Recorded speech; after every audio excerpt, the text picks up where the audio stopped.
그러므로 남을 판단하는 사람아 라는 제목으로 하나님 말씀 나누려고 합니다. 우리가 지난 시간 살펴보았던 말씀은요, 성경이 뭐라고 이야기하는가, 하나님을 거부하는 모든 사람들이 죄인이다 라고 이렇게 선언을 하고 있는 것을 보게 되었습니다. 그리고 그 죄의 대가는 무엇이었는가? 하나님의 진노였어요. 하나님의 심판이었습니다. 그럼 그 하나님의 진노와 심판은 어떻게 드러났는가? 하나님이 포기하시는 것으로 드러났습니다. 하나님께서 더 이상 간섭하지 않으시고 또 마음의 정력대로 살도록 내버려 두시는 것, 이것이 하나님의 심판이었어요. 그리고 그 결과 서로의 몸을 욕되게 하고 죄악의 모습대로 살아가게 되는 것이지요. 그리고 최종적으로 이 죄에 대한 하나님의 최종 심판은 무엇인가? 사형 선고였습니다. 이렇게 죄의 결과로 사형 집행 당해야 되는 처지 가운데 있었던 우리들, 그 선고로부터, 사형 집행 선고로부터 자유하게 되는 것, 이것이 바로 구원이다라고 배웠습니다. 우리를 구원하시는 분은 오직 예수 그리스도밖에 없는 것이죠. 이 말은요, 죄값을 다른 어떤 것으로도 치를 수 없다, 대신할 수 없다라는 말입니다. 그래서 우리는 예수 그리스도의 십자가에 감격하는 것입니다. 죽음이고 절망이고 가능성이 0%였어요. 조금도 회복할 소망이 없었던 인생에 빛으로 찾아오셨던 예수님이 감동이 되는 것이죠. 사형 선고를 받고요, 이렇게 정말 죽을 위기에 있는 그 사람에게 멈추시오, 당신은 이제 사면되었습니다 라고 한다면 얼마나 전율하겠어요? 얼마나 감동이 되겠어요? 바로 이것이 예수님의 구원이고 십자가의 사역이었습니다. 그런데 어떤 불신자는요, 십자가의 사건에 대해서 어떻게 고백하는가 하면, 내가 기독교인이 되지 않는 이유가 있습니다 이렇게 이야기해요. 왜 그런가 했더니, 하나님이 자기 자식을 그렇게 십자가에 못 박혀 죽이시는 그런 처참한 분이라면 나는 그 하나님 안 믿겠습니다, 이런 것이요. 사랑하는 여러분 십자가에 달리신 예수님을 보시면서 무슨 생각이 드세요? 십자가의 참혹함을 통해서 우리는 어떤 것을 느낍니까? 이 불신자의 말과 같이 하나님의 정말 무자비한 자식까지 죽이는 그런 것을 보고 계십니까? 근데 실제로 십자가의 참혹함이란 것은요, 우리의 죄의 결과가 얼마나 끔찍한 것인가, 이걸 적나라하게 드러내주는 것이죠. 바로 그 십자가에 내가 달려야 되지만, 그 처참함의 무게를 내가 다 감당해야 되지만, 그걸 대신해서 예수님께서 모든 죄의 무게를 감당하셨다. 이것이 바로 십자가의 의미인 것이죠. 로마서는 계속해서 인간의 죄에 대해서 이야기를 하고 있습니다. 오늘도 이제 죄의 모습이 어떤 것인지 보여주고 있는데, 오늘 2장 1절 말씀 우리 같이 한번 읽어보므로 또 말씀을 나누겠습니다. 2장 1절입니다. 시작. 그러므로 남을 판단하는 사람아, 누구를 막론하고 내가 핑계하지 못할 것은 남을 판단하는 것으로 내가 너를 정죄함이니 판단하는 내가 같은 일을 행함이니라. 바울은요, 하나님을 노골적으로 부인한 사람, 하나님 없습니다 이렇게 거부하는 사람, 온 만물 가운데 피조세계 속에서 하나님 자신을 알 수 있는 하나님의 지식을 심겨 놓았음에도 불구하고 하나님 거부하는 사람들, 또 마음대로 죄를 짓고 사는 것, 이것이 진노의 대상이고 죄다라고 이야기했습니다. 하나님을 거부하는 이방인들에게는 심판이 있을 것이다, 이렇게 1장에서 이야기를 했죠.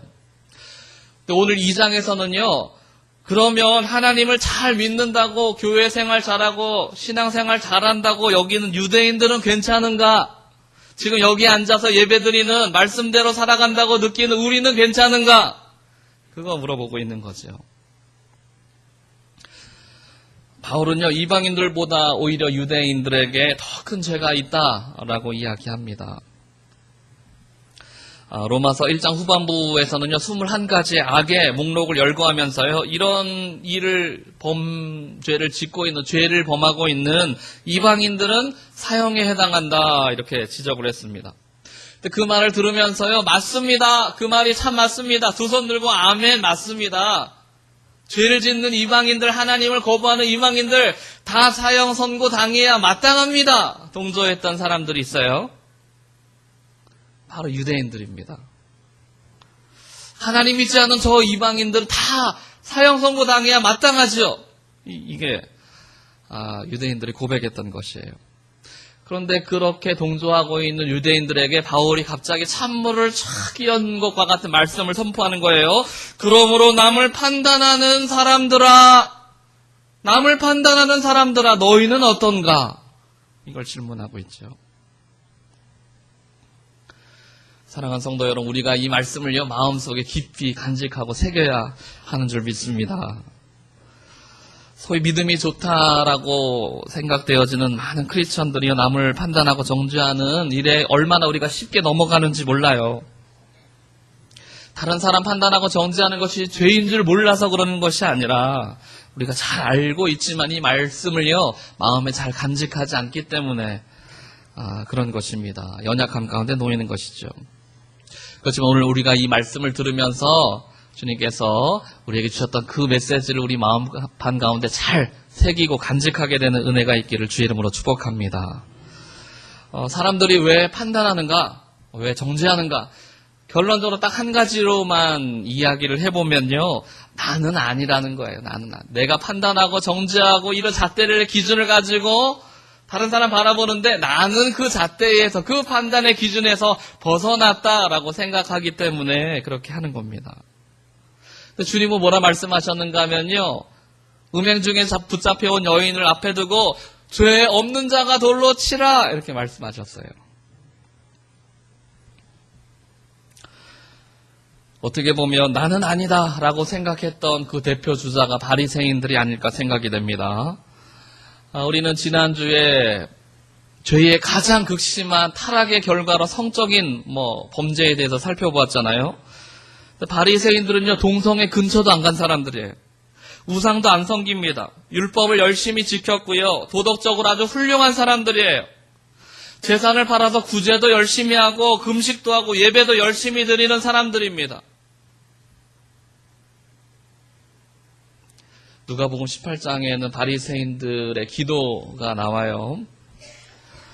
이렇게 기록합니다. 바리새인은 서서 따로 기도하며 가로되 하나님이여 나는 다른 사람 곧 토색, 불의, 간음하는 자들과 같이 아니하고 여기 있는 세리와도 같이 아니함을 감사합니다. 나는 내가 판단하고 있는 그 판단에서 나는 예외라는 거죠. 벗어났다라는 거죠. 나는 아무 상관없다라는 거죠.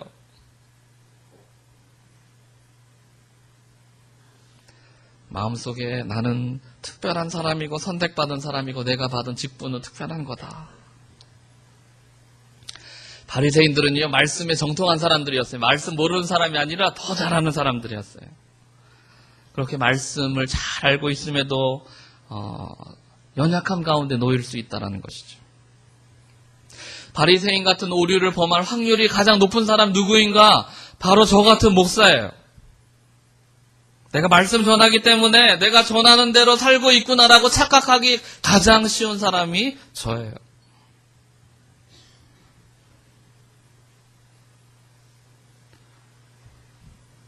또 너무 죄송하지만 우리 성도님들은 어떠실까?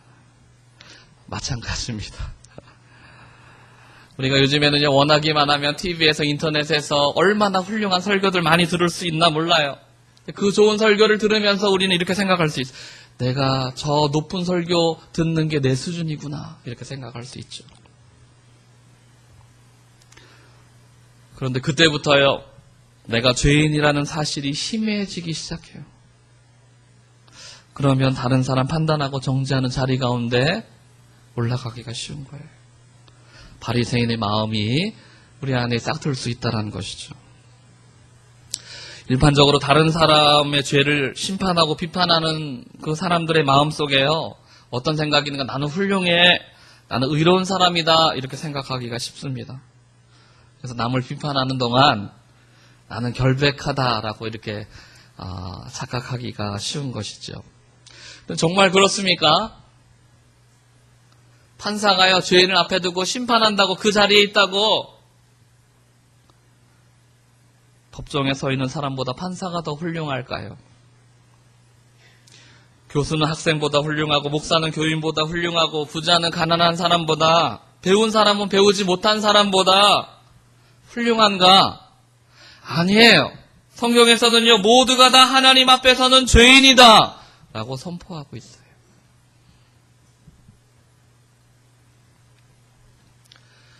반면에 세리는 어떤가? 감히 눈을 들어서 하늘을 우러러 쳐다보지도 못합니다. 다만 가슴을 치면서 하나님이여 불쌍히 여겨주십시오. 나는 죄인이로소이다. 이렇게 고백하고 있어요. 결국 바리새인과 세리 중에서요, 세리는요, 하나님의 예수 그리스도의 사죄 용서함의 은총을 경험합니다. 성경에서도 어떻게 기록하고 있는가 하면 이 사람이 저보다 의롭다 하심을 받았다. 이 세리가 저 바리새인보다 의롭다 하심을 받고 집으로 내려갔다. 예수님이 또 말씀 가운데 우리 양심이 찔리도록 죄를 지적해도 우리가 눈 하나 깜짝하지 않는 이유가 무엇인가 하면요, 나는 아니다라고 생각하기 때문입니다. 그래서 모름지기 최고의 은혜란 어떤 것인가? 이 모든 말씀이요, 나를 향한 것이구나. 하나님의 말씀으로 들려주는 이게 참 은혜라는 것이죠. 오늘 저와 여러분 가운데 하나님의 말씀이 다른 사람이 아니라 나에게 들려지는 그런 은혜가 있기를 축복합니다. 5절 말씀에는요, 이 하나님의 말씀이 나에게 들려지는 그런 말씀으로 들려야 되는데 그걸 방해하는 요소가 있어요. 이게 5절입니다. 우리 5절 말씀 같이 한번 읽어보겠습니다. 시작. 다만 내 고집과 회개하지 아니하는 마음을 따라 진노의 날 곧 하나님의 의로우신 심판이 나타나는 그날에 임할 진노를 내게 쌓는도다. 한마디로 이야기하면 하나님의 말씀이 나에게 주어지는 말씀으로 이렇게 살아있는 말씀으로 부딪히지 않는 것을 고집이라는 단어로 표현을 하고 있어요. 고집은 또 다른 말로 하면 회개하지 않는 마음 이런 것이죠.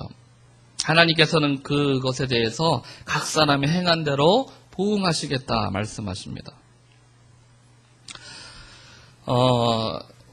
어떤 분 이런 분 계세요. 나는 한다면 하는 사람이야. 나는 고집이 세. 네, 사랑하는 여러분, 그런 말은 좋은 말은 아닌 것 같아요. 체면이 중요할 수 있어요. 자존심 중요할 수 있어요. 내가 한 말, 한번 뱉은 말 끝까지 해야지. 영생하고도 구원하고도 바꾸겠는가? 그렇게 하지 않게 되기를 바랍니다. 고집은요, 고집의 원인은 교만이에요. 우리의 교만과 고집과 회개하지 않는 그런 마음이 하나님의 진노를 자꾸 쌓아가고 있다 이렇게 이야기하고 있습니다. 택하심 받은 백성들하고요, 택하심을 받지 못한 백성들이 결정적인 차이가 바로 여기에 있어요. 하나님께서 택하신 백성들, 구원받은 백성들, 은혜 가운데 나아가는 백성들의 특징이 있는데요, 택하신 백성이나 택함 받지 못한 백성이나 똑같이 죄 짓고 넘어지기가 쉬워요. 그런데 넘어졌을 때 하나님께서 그에게 책망하실 때 바르게 일어나라고 말씀하실 때 택하신 백성들은 회개해요. 반면에 버림받은 백성들은 하나님께 맞으면 맞을수록이요 고집부립니다. 더 강박해져요. 대표적인 예가 애굽의 바로 왕이에요. 하나님께서 10번의 재앙을 통해서 말씀하시는데 재앙이 내리면 내릴수록 더 강력해지면 강력해질수록 마음이 더 강박해져요. 그리고 결국에 고집 부리면 망해도 완전히 망하게 되죠. 십자가의 두 강도 중에서 한 명은 회개했어요. 주님의 은혜 마지막 때였지만 주님을 마음에 받아들였어요. 반면에 한 강도는 끝까지 고집 부리며 예수님을 비방했죠. 내가 그리스도가 아니냐 너와 우리를 구원해봐라. 여러분, 이 강도도요, 죄 때문에 십자가에 못 박혀서 죽어가고 있어요. 그런데 너가 그리스도 아니냐 너도 우리를 구원해봐라. 지금 남 조롱할 처지가 아닌 거예요. 자기도 죽어가고 있으면서 연약함 가운데 놓여 있으면서.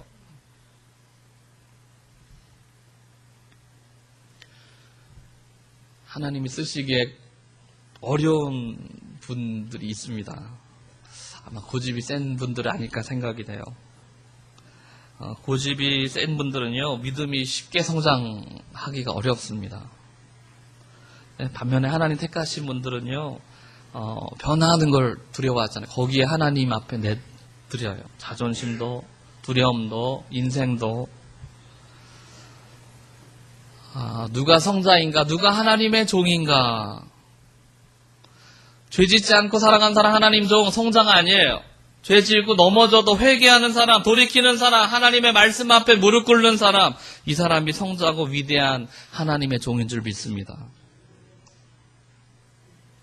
다윗의 위대함이 어디서 찾을 수 있는가 하면요, 골리앗을 넘어뜨리고 모든 전쟁 가운데에서 승리한 것에 다윗의 위대함이 있겠지만 그것보다도 더 위대한 것은요, 연약함 가운데, 죄악 가운데 넘어졌을 때 나단 선지자가 와서 그의 죄를 지목할 때 그가 했던 반응은요, 즉각적으로 내가 여호와께 범죄하였나이다 라고 하나님 앞에 엎드렸어요.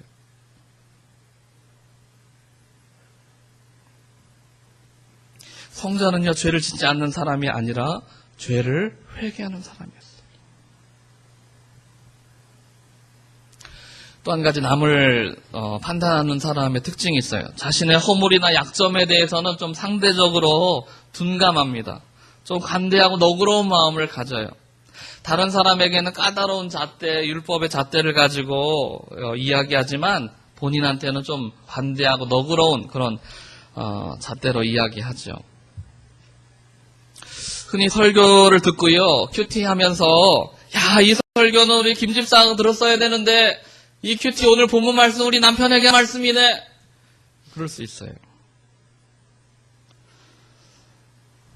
아직도 설교 들으면서 다른 사람의 잘못이 보이십니까? 그 사람의 문제를 지적해주고 싶은 사명감으로 불타오르고 계십니까? 그런데요, 내가 남을 판단하는 그 내용으로 나도 판단 맞는다면 나는 아무 문제 없이 떳떳하게 자신 있게 세워질 수 있는가?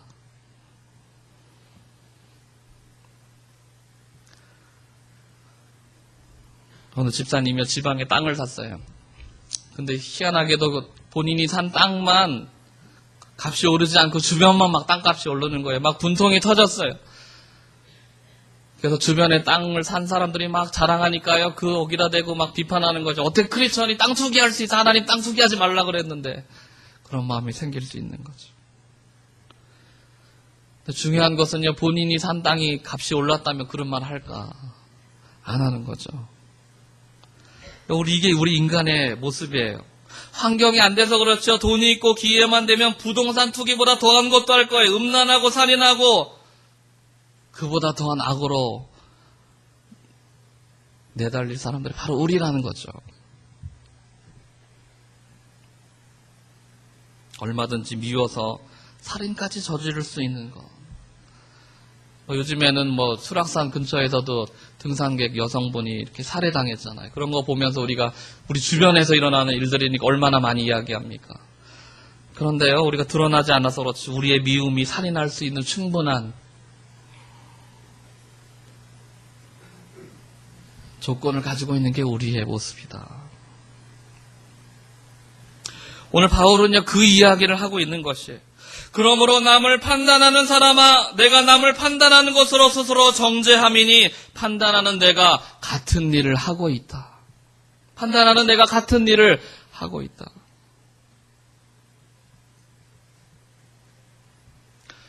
유대인들의 큰 충격에 휩싸입니다.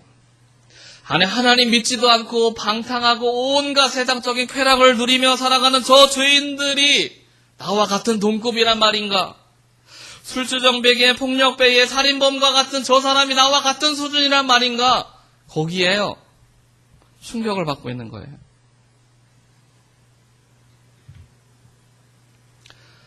예수 믿으면서도 우리가 심적으로 이렇게 생각할 수 있죠. 나는 지옥 갈 수밖에 없는 죄인입니다. 벌레만도 못한 사람입니다. 그런데 그게 그냥 교리적인 지식 우리가 배웠습니다. 당신 죄인입니다. 이거 배웠잖아요. 그럴 수 있다라는 거예요. 실제로 내 마음속 깊은 곳에서는요, 나는 괜찮은 사람인데 이렇게 생각할 수 있다는 거죠. 오늘 성경은 이런 사람들에게요, 남을 판단하는 사람이요, 바로 내 안에 판단하는 그 죄악이 꿈틀거리고 있음을 우리에게 말하고 있다는 거예요. 로마서 1장 첫 시간에 우리는 예수 그리스도, 복음의 실체이신 구원자 예수님에 대해서 나눴어요. 두 번째 시간은요, 왜 예수님이 필요한가? 왜 예수님께서 구원자로 오셔야만 됐는가? 죄 때문에요. 오늘 이제 2장에 와서 우리에게 주는 메시지는요, 그 남의 이야기인 줄 알았던 그 죄가 바로 내 안에, 내 속에서 시꺼멓게 꿈틀거리고 있다. 이것을 이야기하고 있어요.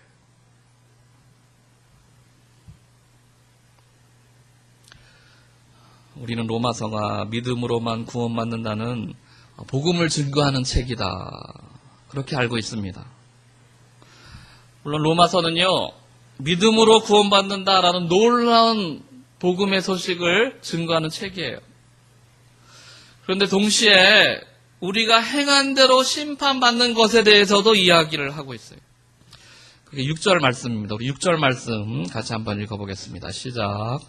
하나님께서 각 사람에게 그 행한 대로 보응하시되. 하나님이 사람에게 그 행한 대로 보응한다. 로마서에서 이야기하고 있는 믿음이란 무엇인가 하면요, 믿음에는 반드시 그에 합당한 행동이 따라온다는 것이에요. 하나님이 우리를 믿음으로 구원하는 것은요, 이제 앞으로 어떤 죄를 지어도 믿으니까 구원해 주겠다, 이게 아니에요.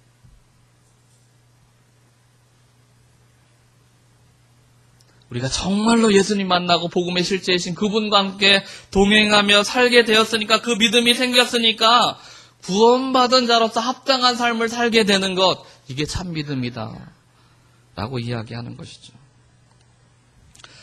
정말 믿음의 사람은요, 사랑의 열매가 맺어지기 시작하는 것이죠.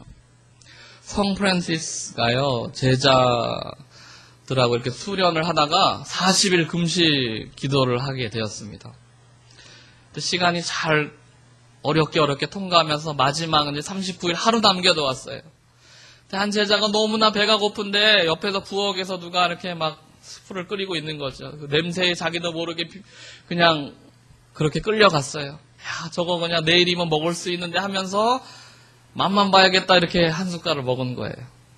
그걸 옆에서 보고 있었던 같은 동료 제자들이요, 째려보면서 너 어떻게 그럴 수 있어? 우리가 39일 동안 하루만 더 참으면 되는데 너 때문에 우리 공동체가 어렵게 됐다. 그때 성 프란시스가 숟가락으로 먹었던, 제자가 먹었던 숟가락을 달라 그래 떼들어가지고요, 자기도 스프를 막 먹기 시작하는 거예요. 제자들이 깜짝 놀라면, 아니 스승님 왜 그러십니까? 우리 한 줄밖에 안 남았는데요. 조금만 참으면 되는데요. 그때 아주 유명한 말을 했다고 해요. 놀라는 제자들에게 이렇게 말을 합니다. 우리가 금식하며 기도드리는 것이 예수님처럼 서로 사랑하며 섬기자고 하는 것인데, 굶으면서 이렇게 서로 미워하고 다투는 것보다 실컷 먹고 서로 사랑하고 아껴주는 게 훨씬 더 귀한 일이다.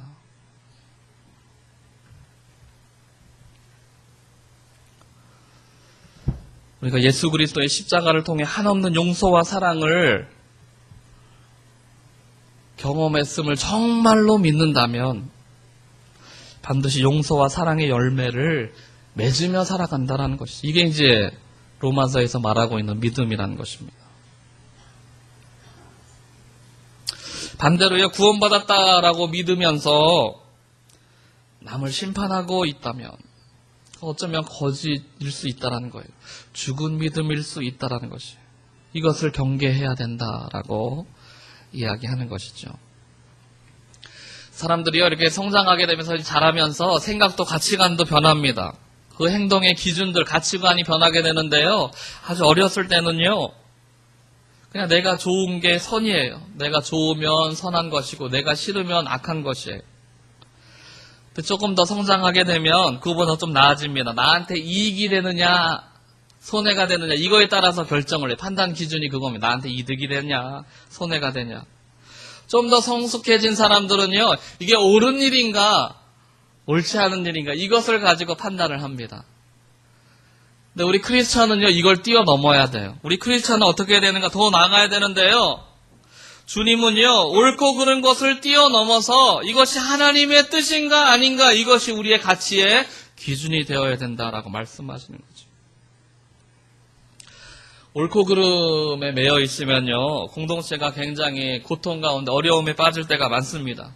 다툼과 분열의 원인이 여기 있어. 옳고 그르냐, 옳으냐 그르냐, 네가 맞냐 내가 맞냐. 옳고 그르냐의 기준으로 보면요, 관계도 깨지기가 쉬워요. 부부간의 관계도 갈등이 결국에는요, 누가 잘했냐는 거예요. 하나님의 교회에서 싸움이 일어나는가? 바로 이 문제 때문인 것이죠. 사랑하는 성도 여러분, 옳으냐 그르냐 하는 것은요, 우리를 결코 살리지 못해요. 우리가 교회에 대해서, 관계에 대해서 여러 가지 많은 이야기를 옳으냐 그르냐, 이거는 우리를 살리지 못한다는 것을 알게 되길 바랍니다. 그것을 넘어서 주님은 하나님의 뜻이냐 아니냐 이걸 생각해야 된다라고, 그게 믿음의 사람이라고 이야기를 하고 있어요. 온 인류를 구원하신 예수님의 십자가의 사건이야말로 옳으냐 그르냐를 뛰어넘어서 하나님의 뜻을 구한 사건이에요. 주여 나의 뜻대로 마시고 아버지의 뜻대로 하옵소서. 바로 그 결과는 십자가였고요. 십자가를 통하여 드러났던 하나님의 뜻은 무엇인가? 사랑이었어요. 용납이었어요. 받아들여주는 것이었어요.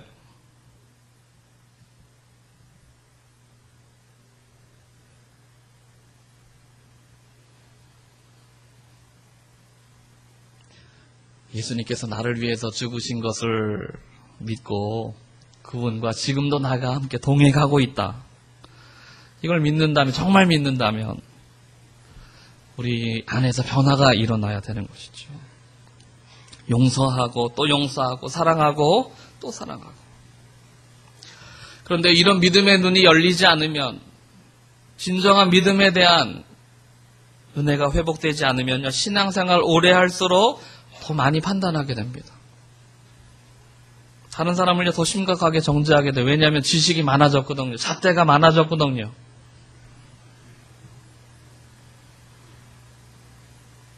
오늘 본문에서는 모든 죄가 다 두려운 것이지만 사람 판단하고 정죄하는 게 더 무서운 죄다, 오늘 이렇게 기록하고 있어요.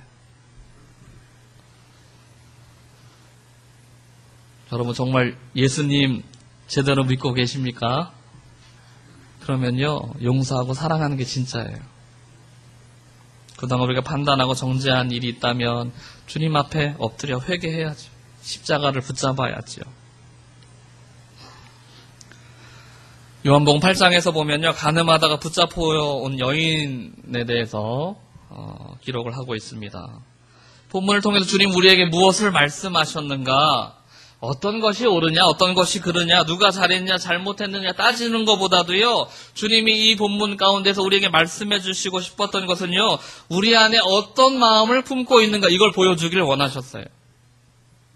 바리새인과 서기관, 가는 중에 붙잡아온 그 바리새인과 서기관들은요, 율법에 관해서는 박사예요. 누구보다도 율법을 잘 지키는 그런 사람들이었습니다. 그런데 그렇게 많이 하는 율법 지식을 가지고 사람 죽이는 일에 사용하고 있는 것이죠. 예수님도 똑같은 율법을 알고 계셨어요. 예수님은 그 율법을 가지고 여인을 살려내시죠. 오늘 우리가 이런 주님의 역사를 경험해야 되는 것입니다. 나는 죄인이라는 처절한 경험, 내가 죄인임에도 불구하고 주님께서 나를 안아주시기 위해서, 용납해 주시기 위해서 찾아오셨다는 거예요. 예수님 앞에 홀로 세워져 그분의 무한한 용서와 사랑을 경험하는 거예요. 죽을 수밖에 없는 이 처절한 신세 가운데 총이 겨누어지고 이제 사형의 심판대 앞에 형장의 이슬로 사라져야 되는 그 연약한 순간 가운데 구원자로 오신 예수님의 그 놀라우신 은혜 가운데 서게 되는 것. 이게 바로 십자가를 경험하는 것이죠.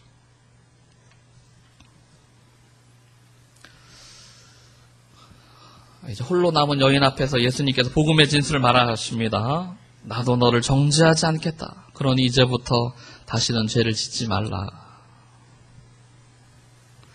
예수님께서는요, 사람들에게 이렇게 얘기하셨어요. 돌을 들고 던지려고 하는 사람들에게 죄 있는 자가 돌로 치라. 사람들이 다 떠나갔어요. 자기의 죄들이 드러났기 때문에. 예수님만 남았어요. 예수님께서 말씀하셨기 때문에 죄 없으신 그분은 돌을 던져야 돼요. 돌로 쳐서 그 여인을 심판해야 됩니다. 근데 예수님은 그렇게 하지 않으셨어요. 나도 너를 정죄하지 않겠다. 이 말은요, 내가 너를 대신하여 돌을 맞을 것이다. 내가 너를 대신하여 죽을 것이다. 십자가의 사명을 감당할 것이다. 이게 바로 너를 향한 나의 용서다. 여러분, 이것이 복음이에요. 예수님은요, 다른 사람의 죄의 그 약점을 회개의 기회로, 용서의 기회로 삼으셨다는 거죠. 우리 시원의빛 성도님들이 꿈꾸게 되길 바랍니다. 우리 교회가요, 이런 은혜가 넘치면 얼마나 좋을까요? 우리 모든 성도님들이 예수님 앞에, 그분의 놀라운 십자가의 구속의 은혜 앞에 용서함을 받고 그 기쁜 마음으로 나도 용서받은 죄인, 너도 용서받은 죄인, 그렇게 서로 얼싸안고 믿음으로 살아간다면 얼마나 귀한 일일까요? 사랑하는 성도 여러분, 우리 안에 두 가지의 영적인 싸움이 있다는 것을 기억하십시오. 사람을 판단하고 정죄하고 죽이려는 마귀의 역사, 이것이 우리 마음 가운데 한편에 있어요. 또 한 가지는 예수님의 십자가를 붙잡고 그분의 놀라운 용서와 사랑으로 다른 사람을 대하는 그런 귀한 영적인 은혜가 있는 것이죠. 진정한 회개는요, 진정한 사랑을 만날 때 가능한 것입니다. 그 사랑을 보여주신 분이 바로 예수님이에요. 오늘 주님께서는 로마서를 통해서 예수님, 복음의 실체이신 예수님, 그리고 죄에 대해서 이야기했어요. 그리고 오늘 유대인과 같은 우리들에게 다른 사람 얘기인 줄 알고 21가지의 악목록이 읊어질 때 나와는 관계없는 이야기라고 생각했던 우리들에게 바로 그 무시무시한 시꺼먼 죄악이 우리 안에 있다는 것을 보여주고 있는 것이죠. 오늘 예수 그리스도의 거룩한 복음의 능력인 십자가를 또 믿음으로 붙잡게 되기를 축복합니다. 그리고 우리 안에 계신 예수님의 놀라운 생명의 은혜로 회복되어 주 앞에 나가는 우리 모두가 될 수 있기를 주의 이름으로 축원합니다. 기도하겠습니다.